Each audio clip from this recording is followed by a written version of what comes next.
Bismillahirrahmanirrahim.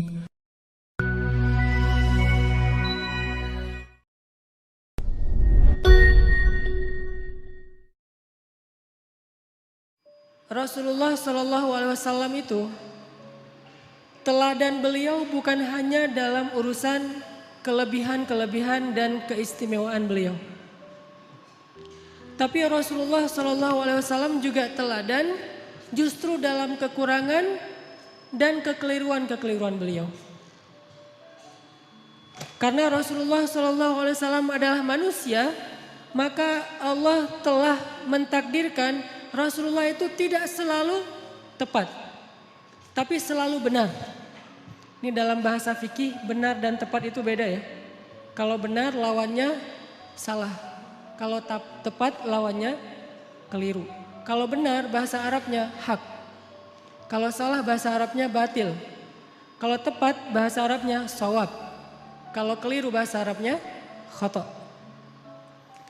Apakah Rasulullah selalu benar? Selalu benar. Rasulullah tidak pernah mengajarkan yang batil. Tapi apakah Rasulullah pernah keliru? Pernah. Rasulullah itu berbuat dosa? Tidak. Tapi lupa? Ya. Dan Rasulullah SAW teladan untuk kita bukan cuma ketika beliau tepat. Bahkan beliau teladan untuk kita ketika beliau keliru. Rasulullah SAW bukan cuma teladan buat kita ketika beliau ingat, tapi juga teladan untuk kita ketika beliau lupa. Nah, teladan ketika Nabi keliru, teladan ketika Nabi lupa, ini jarang dibahas. Padahal itu uswatun hasanah juga loh. Uswatun hasanah dari mana?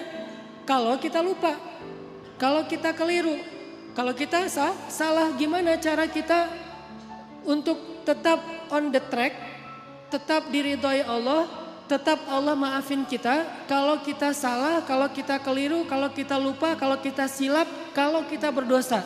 Caranya adalah kita harus meneladani Nabi ketika Nabi juga berada dalam kondisi yang sama walaupun tetap Nabi lebih baik daripada kita. Buat saya, laqad kana lakum fi Rasulillahi uswatun hasanah. Bukan hanya ketika Nabi SAW sholatnya khusyuk, tapi juga ketika Nabi sholat lupa rakaat. Nabi itu pernah sholat harusnya 4 rakaat, lupa jadi 2 rakaat. Terus selesai salam 2 rakaat nih, kayak orang sholat qashar. Selesai salam, sahabat nanya, ya Rasulullah, apakah kita mengqashar sholat? Kata Nabi tidak. Memangnya kenapa? Kita sholat 2 rakaat loh Rasul. Kata Nabi beneran? Beneran. Tanya ke sahabat-sahabat yang lain, semuanya bilang iya. Kita tuh sholat 2 rakaat. Akhirnya Nabi berdiri lagi, takbir, melanjutkan 2 rakaat sholat yang tersisa dan menutupnya dengan sujud sahwi. Lupanya Nabi uswatun hasanah.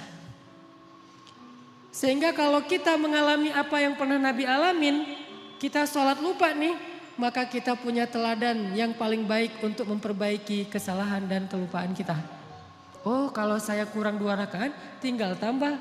Tidak harus diulang dari awal menurut jumhur ulama. Uswatun hasanah.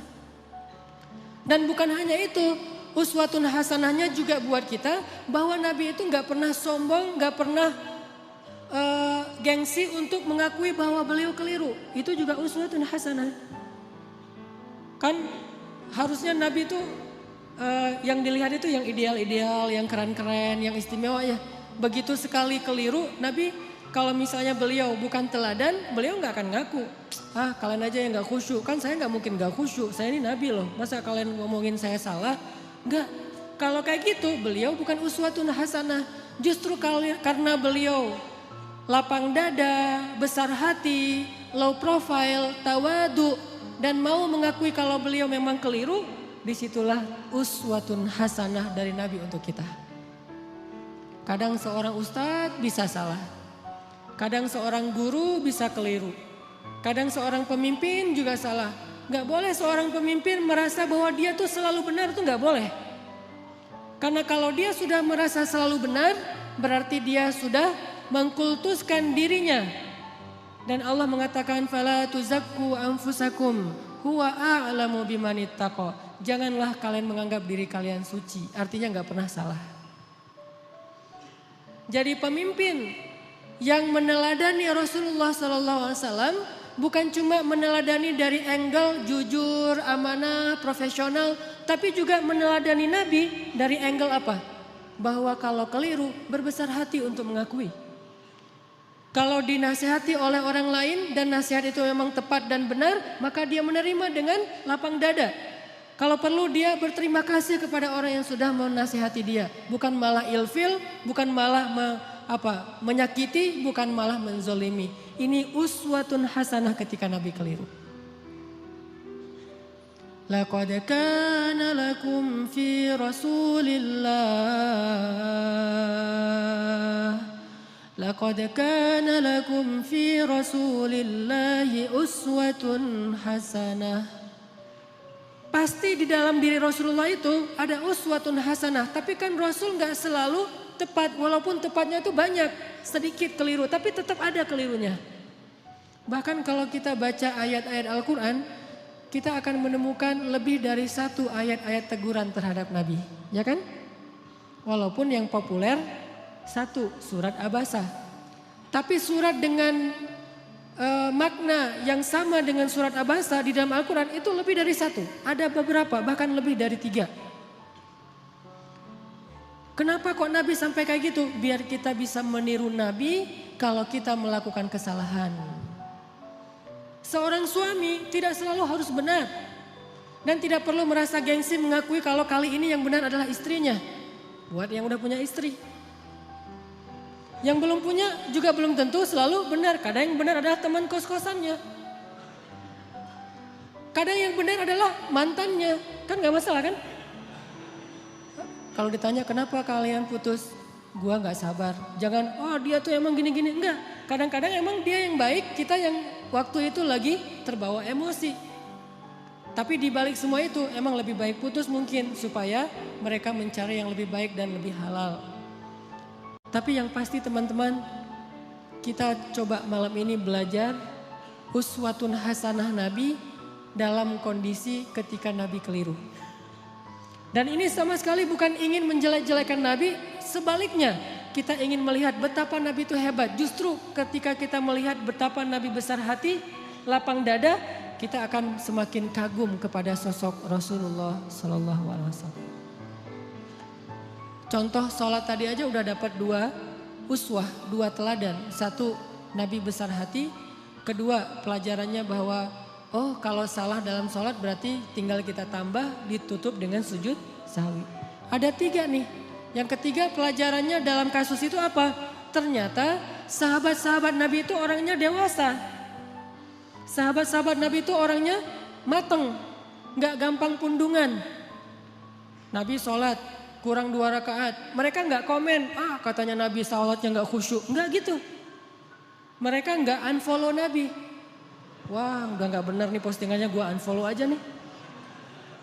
Dan komennya cuman yang dekat doang sama Nabi, yang komen yang lain nggak ikut-ikutan komen. Jadi komennya itu komen positif, bukan ngebully Nabi, bukan Nabi mah ternyata sholatnya juga mikir yang lain. Saya kira selama ini udah keren banget, ternyata pencitraan doang, enggak. Kenapa? Karena mereka followers yang udah mateng. Bukan followers yang labil, yang galau gitu. Sehingga sekali Nabi postingnya agak-agak kurang tepat, mereka pundung fisabilillah. Bayangin kalau sekali Nabi keliru terus pundung kan berkurang kan umat Islam? Tidak, yang terjadi justru semakin bertambah. Kenapa? Mereka faham Nabi itu wama Muhammadun illa rasulun qad khalat min qablihi rusul. Dia juga seorang makhluk yang diutus oleh Allah. Kadang dia wafat, Allah menghidupkan dan mematikan, Allah memberi makan, Allah memelihara, Allah membuat dia ingat dan lupa. Semua itu adalah sifat manusia yang melekat pada diri Rasulullah SAW. Cuma satu bedanya. Beliau Allah jaga dari berbuat dosa, maksum. Dijaga dari berbuat dosa. Jadi Nabi itu gak buat dosa, tapi kalau keliru ya. Lagian keliru itu bukan dosa sengaja. cuman lupa, cuman salah faham, cuman ijtihad. Sehingga sahabat ketika Nabi keliru, ya udah easy going aja, tinggal bangun, ngelanjutin. Jadi makmum Nabi, nggak ada sahabat yang akhirnya dorong-dorong Abu Bakar lu aja yang jadi imam, kayaknya Nabi lagi agak-agak kurang khusyuk gitu malam ini. Kayak lagi apa misalnya, enggak, sahabat tetap aja, ya udah Rasulullah kita ikutin. Nabi lanjut 2 rakaat diikutin dan nggak ada yang ngomongin di belakang. Nggak ada yang diam-diam, bisa gitu juga ya Nabi, gua heran, jadi gosip. Terus besok keluar di postingan-postingan sahabat, Nabi ternyata manusia biasa. Hashtagnya Nabi lupa, viral di antara mereka. Gak usah dibesar-besarkan, itu hal yang wajar. Udah aja mereka lupa. Tapi tetap direwayatkan kisah ini supaya apa? Laqad kana lakum fi Rasulillahi uswatun hasanah. Biar kita bisa niru. Ini angle uswah hasanah yang coba kita terapkan dalam hidup kita. Menyikapi kalau orang lain keliru. Orang lain itu bisa orang tua, orang lain itu bisa guru, orang lain itu bisa teman, orang lain itu bisa pasangan, orang lain itu bisa tetangga, orang lain itu bisa pemimpin, bisa pejabat, bisa siapa aja. Bahkan orang yang paling soleh sekalipun melakukan kesalahan dan kekeliruan. Salah satu di antara ciri-ciri orang bertakwa yang Allah sebutkan di dalam surat Ali Imran 135. Walladzina idza fa'alu fahishatan aw zalamu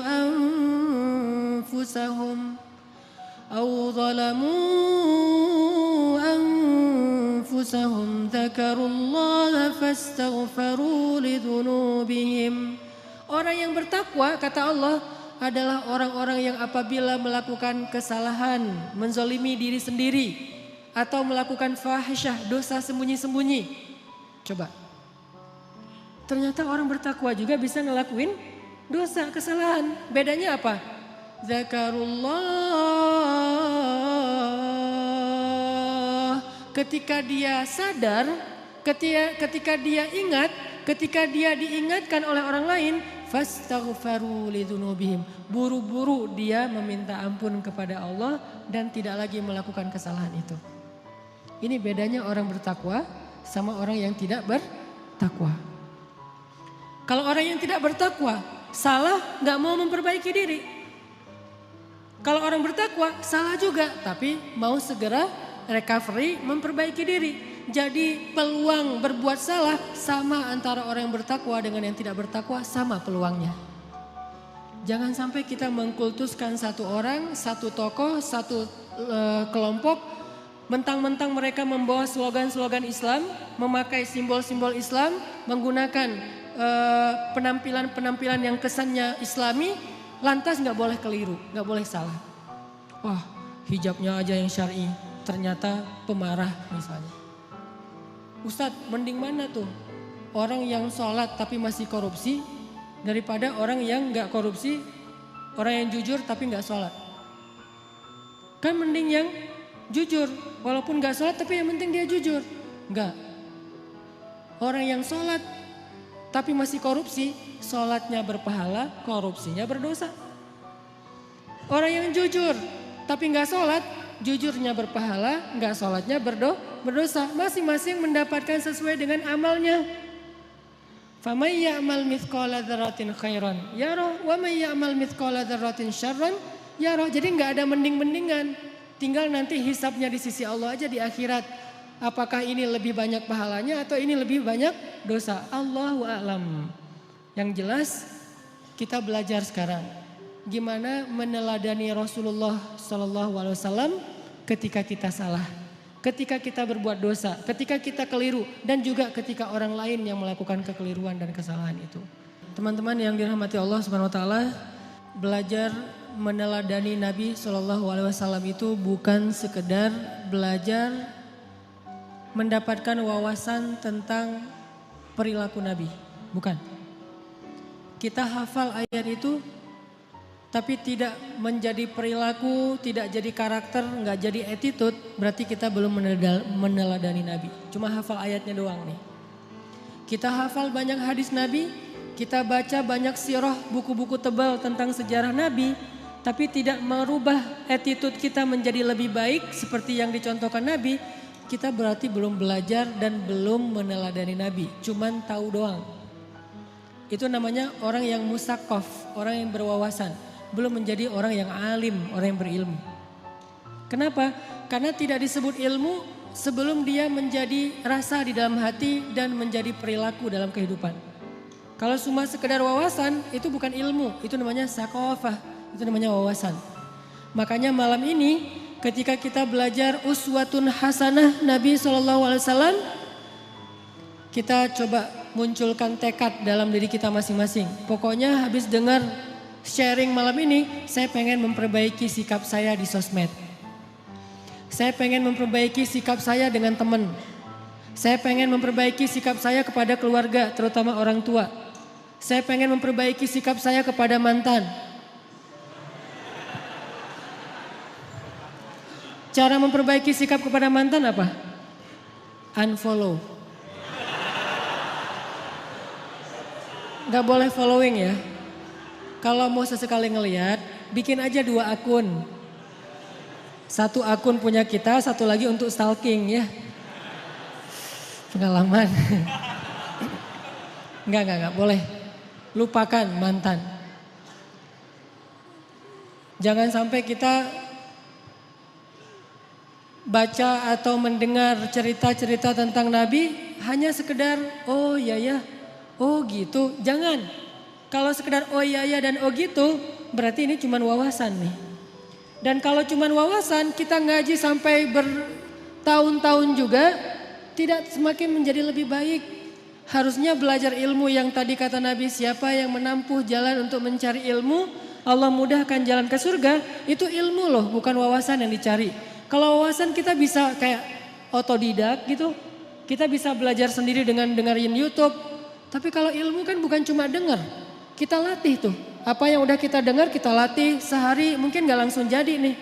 Sama kayak yang barusan kita dengar misalnya tentang gimana berbesar hati dalam menerima masukan orang lain. Kan gak gampang tuh. Gimana berlapang dada mengakui kekeliruan dan kesalahan kita. Walaupun itu menyakitkan. Itu gak gampang loh. Tapi kalau kita gak praktekin, berarti apa yang kita dengar itu baru sekedar wawasan. Belum memperbaiki perilaku dan attitude kita. Kita belajar sekarang uswatun hasanah Nabi SAW bukan sekedar pengen tahu penasaran ayatnya mana aja ya, hadisnya gimana aja ya. Kita bukan pengen berdebat dengan dalil, kita pengen memperbaiki diri. Tapi kalau kita pengen berdebat dengan dalil, kita akan lebih fokusnya ke dalil itu riwayat siapa, kemudian teks aslinya kayak gimana, terus kalau perlu di capture. Nanti kalau ada teman kita yang berbeda pendapat tinggal kita broadcast, kita share. Ini sekedar wawasan yang dijadikan bahan perdebatan. Buat apa kalau kayak gitu? Harusnya kita belajar bukan supaya jago berdebat. Bukan kalau kita nanti berdebat dengan teman kita di grup, kita punya banyak argumen, dalil segala macam. Buat apa yang kayak gitu-gitu? Bahkan Nabi aja pernah mendengar sahabat berdebat di dalam Masjid Nabawi dilemparin debu sama Nabi. Jadi ada sahabat lagi ngaji nih, lagi baca Quran di dalam masjid. Kan rumah Nabi di sebelah masjid. Tadinya ngaji, asik tuh seru. Bismillahirrahmanirrahim, baca santai. Lama-lama mulai terjadi keriuhan, kegaduhan. Nabi dalam rumah ngedengar kok udah mulai ada orang yang teriak-teriak ya. Kok mulai kayak ada orang yang marah-marah. Nabi keluar melihat mereka lagi berdebat tentang makna satu ayat. Nabi mengambil debu dan melempari mereka dengan mengatakan, kalau kalian membaca ayat Al-Quran, carilah ayat yang mempersatukan kalian. Artinya jangan membaca ayat-ayat yang membuat kalian berpecah belah, bukan ayatnya, tapi persepsi dan tafsiran terhadap ayatnya. Jadi teman-teman, saya pengen magerin dulu nih, bahwa yang kita belajar malam ini, termasuk saya, kita niatkan untuk memperbaiki perilaku kita. Baik perilaku kita di dunia nyata atau di dunia maya. Pokoknya kita perbaiki perilaku kita. Dan anak Indonesia tuh, anak Jawa Barat, orang Sunda itu diantara seluruh suku yang ada di Indonesia itu kan termasuk salah satu suku yang terkenal. Paling lembut, santun, tata keramanya luar biasa kan. Jangan sampai identitas itu hilang oleh modernitas. Sehingga gara-gara kita hidup di dunia maya, medsos, kita melupakan tradisi nenek moyang kita yang sebetulnya luar biasa. Kenapa tradisi itu harus pindah ke Jepang, harus pindah ke New Zealand, harus pindah ke negeri-negeri yang tidak mengenal agama? Harusnya tradisi itu tetap ada di negeri kita, di negeri orang-orang yang beriman kepada Allah Subhanahu wa taala. Makanya kita perbaiki lagi. Karena saya beberapa kali jalan ke beberapa negara, rahmat dari Allah bukan karena hebat. Kalau orang lain mungkin jalan-jalan itu karena banyak duit ya. Ada yang bahkan sakit kepala dikit jalan ke luar negeri. Di rumah gak ada bawang ke Singapura ya. Dan kalau saya mah alhamdulillah gratis diundang akhirnya ke luar negeri. Tapi diniatkan juga sekalian belajar, main, termasuk pencitraan ordai gitulah pokoknya. Jalan ke ke Jepang gitu. Kenapa orang Jepang itu attitude-nya lebih islami daripada kita?